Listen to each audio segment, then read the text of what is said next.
အားလုံးပဲမင်္ဂလာပါကျွန်တော် Smart Income Strategy Channel လေးကနေပြန်လဲကြိုဆိုလိုက်ပါတယ်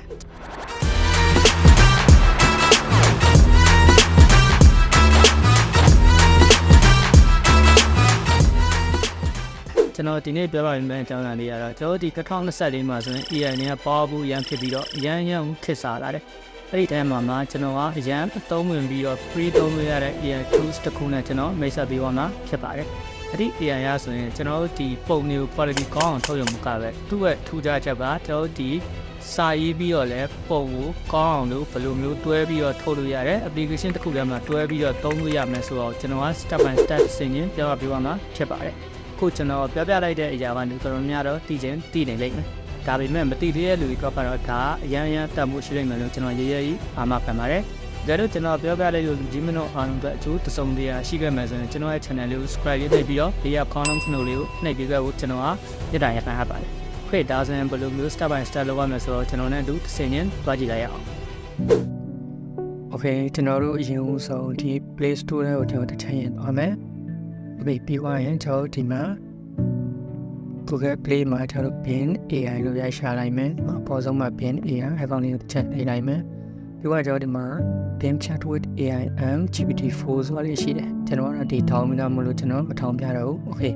အဲဆိုကိုတစ်ချက်ထောင်းလိုက်ပါပြီးတော့ကျွန်တော်ပြင်ထွက်ကြည့်လိုက်မယ် Okay ကျွန်တော်ပြင်ရောက်ပြီဆိုရင်ကျွန်တော်ထောင်းထားတဲ့ Bing AI ဆိုတဲ့ application လေးကိုကျွန်တော်ချက်နှိပ်လိုက်မယ်Okay တော့နှိပ်လိုက်ရင်ဒီ login ဝင်ရတယ်ပေါ့ကျွန်တော်ဒီ Gmail account နဲ့ login တစ်ချက်ဝင်ပေးလိုက်ပါကျွန်တော်တို့ဝင်ပြီးသားဆိုတော့ဝင်မပြတော့ဘူးOkay ပြီးသွားရင်ကျွန်တော်တို့ဒီမှာဒီကောင်လေးကိုတစ်ချက်နှိပ်မယ်ကျွန်တော်ပုံထုံးမှာဆိုတဲ့ကြောင့်ဒီကောင်လေးကိုတစ်ချက်နှိပ်မယ် image creator ဆိုတဲ့ဟာလေးကိုတစ်ချက်နှိပ်လိုက်ပါခဏလေးစောင့်မယ် Okay ကျွန်တော်တို့ဒီ account အသစ်စဖောက်ခြင်းဆိုရင်ကျွန်တော်ဒီမှာ credit 15ပုံ15ပုံ free ထုတ်လို့ရပါတယ်ဒါကကျွန်တော် account တစ်ဖောက်ထားတဲ့ကျွန်တော်ပုံ15ပုံထုတ်လို့ရတယ်တကယ်လို့ကိုကပုံလေးအများကြီးထုတ်ချင်တယ်လို့ကျွန်တော်ဒီ Gmail အများကြီးရှိဖို့တော့လိုအပ်တယ် Gmail ဖွင့်ရတာလည်းအရင်ပဲပါတယ်နော်အဲ့ဒီတော့ကျွန်တော်ဒီ free သုံးလို့အရင်အဆင်ပြေတယ် Okay အဲ့ဒါကျွန်တော်ဒီမှာ prompt ရေးမယ့်နေရာကြီးကကျွန်တော်ဒီမှာ prompt ရေးရမယ်ဒါလေးကိုတစ်ချက်နှိပ်လိုက်ပါပြီးတော့ကျွန်တော်ဒီလွယ်ကူကူလေးပဲ Mandalay လို့ရေးလိုက်မယ်ကျွန်တော် Mandalay လို့ရေးလိုက်မယ်ပြီးရင်ဒီမှာဒီ create ဆိုတာလေးကိုကျွန်တော်တစ်ချက်နှိပ်လိုက်မယ်Okay ခဏလေးစောင့်ပါ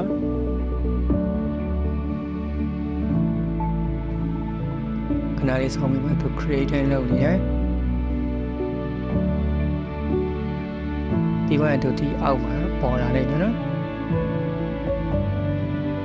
Okay ဒါဆိုရင်ကျွန်တော်ဒီမှာ Mandalay ပုံလေးတွေပေါ်လာပြီအရင်မိုက်ပါတယ်နော်အရင်လည်းလာတယ်တောင်းလို့လည်းတော်တော်လေးအဆင်ပြေတယ်အဲကျွန်တော်တို့အဲ့ဒါတော့ပုံအလွယ်တကူထုတ်တာပါနော်အဲ့ပြီးသွားရင်ဒီပြန်ထွက်လိုက်မယ်နော်ထွက်ပြီးသွားရင်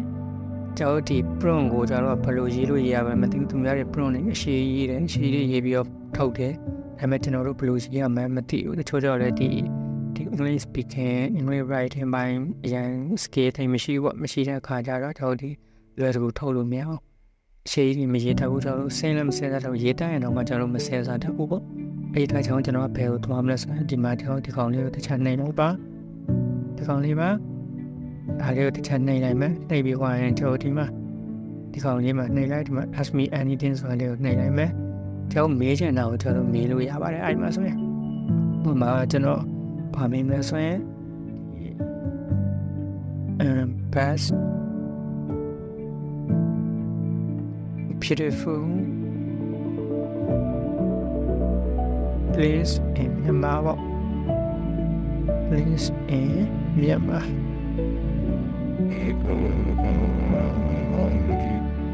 Okay ပြီးသွားရင်ဒါလေးကိုတစ်ချက်နှိပ်လိုက်မယ် sorry ကြောက်ပြီးသွားရင်ကောင်းလေးတော့ဒါလေးကိုတစ်ချက်နှိပ်လိုက်မယ်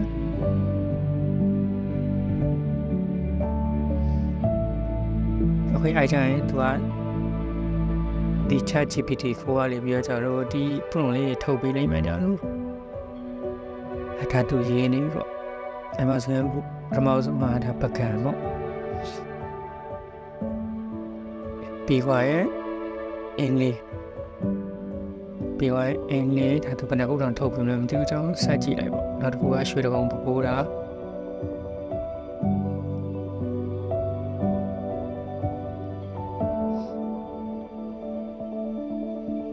အများကြီးပဲသူထုတ်ပြီးဘယ်နှခုတောင်လဲတော့မသိဘူးSarakif ငွေဆောင်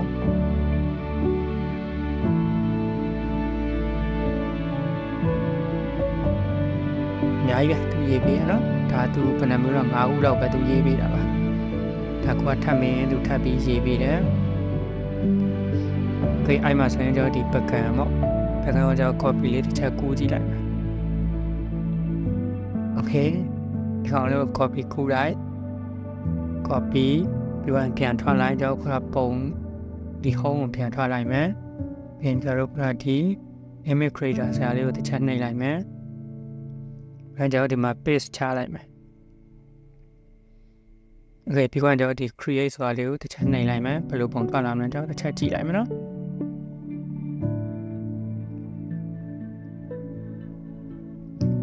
အဲ့တော့ခဏလေးတော့စောင့်ပြရတဲ့အချိန်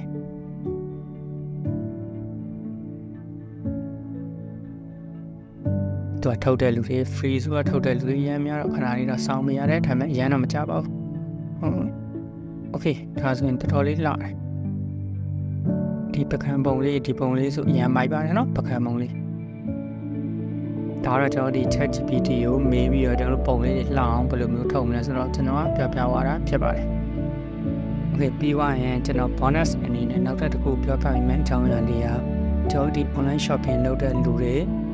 ပြီးတော့ကျွန်တော်ဒီတခြား platform မှာဒီပုံလေးတင်ပြီးတော့လုပ်တဲ့လူတွေအတွက်ဈေးရောက်တဲ့လူတွေဆိုရင်ပို့ကြိုက်တယ်ဥပမာ cosmetic ရောင်းတာတခြား brand တစ်ခုရောင်းတာလို့ဆိုရင်အထက် website တွေပါရောင်းတာလည်းအကုန်လုံးအသုံးပြုလို့ရတယ်ကျွန်တော်ဒီကျွန်တော်တို့မှဒီပုံချမ်းတစ်ပုံရှိအောင်လဲကျွန်တော်တို့လှတဲ့ပုံလေးတွေကိုအရင်ဘယ်လိုမျိုးထုတ်ပြီးမလဲဆိုတော့ကျွန်တော် bonus အနေနဲ့တစ်ချက်ပြောပြပေးမယ်ဒီထိုင်ဆုံးဒါလေးကိုပြန်ထွက်လိုက်မယ်မိထားလေးထွက်ပြီးသွားရင်ကျွန်တော်ဒီကောင်လေးဒီ photo roll ဆိုတဲ့အကောင်လေးကိုကျွန်တော်ဒီ Play Store မှာပါထောင်းလို့ရတယ် photo roll မှာရိုက်ရှာလိုက်ကျွန်တော် PHOTO photo roll ဒီကောင်လေးပါကျွန်တော်ထောင်းမိတာဆိုတော့မထောင်းမရဘူးနော်အဲ့ဒါ step ပြန်ထွက်လိုက်မယ်ကျွန်တော် iPhone လေးကိုတစ်ချက်နှိပ်လိုက်နှိပ်ပြီးသွားရင်ကျွန်တော်ဒီမှာ start from photo ရေးခိုင်းတယ်ကျွန်တော်ကိုရိုက်ထားတဲ့ product တစ်ပုံပေါ့ကျွန်တော်ဒီမှာဒီရင်မွေးပုံလေးကိုကျွန်တော်ရွေးလိုက်တယ်ရွေးရင်သူက auto cut လုပ်ပေးရနော်ဖြတ်ပြီးတယ် background ဖြတ်ပြီးရလဲတော်တော်လေးတည်တတ်ပါတယ်ပြီးသွားရင်ကျွန်တော်ဒီကောင်ကိုဒီ instant background ဆိုတဲ့နေရာမှာကျွန်တော် background ကိုသူက automatic လူလျောက် chain အောင်ကျွန်တော်တစ်ချက်ပြန်ကြည့်မယ်ဒါလေးကိုနှိပ်လိုက်မယ်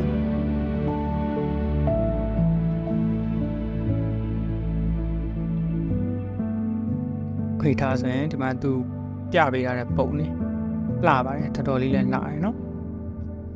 လုံးဝအရေးစားစားလုံးဝတည်ချာချာဟို AI ကလောက်လာတယ်လို့လုံးဝမထင်ရဘူးနော်တကယ်တော့ကျွန်တော်ဒီ Valentine Day တွေပါအထွက်ဆိုရင်ကျွန်တော်ဒီမှာအသေးပုံလေးကိုနှိပ်လိုက်အဲဒါသူကအသေးပုံလေးနဲ့သူပြပေးလိုက်မယ်โอเคဒီမှာဆိုရင်ပုံလေးရတော်တော်လေးကိုလှတယ်နော်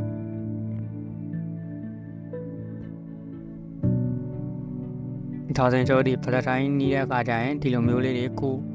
ဟို product လေးကိုကျွန်တော်ဓာတ်ပုံရိုက်ပြီးတော့ကျွန်တော်ဒီထဲမှာလာပြီးတော့အလွယ်တကူပြင်လို့ရတယ်ပြင်စရာမလိုတော့ဒါ automatic ပြင်ပြီးတာအရင်လွယ်တယ်ကျွန်တော်ကတကယ်လို့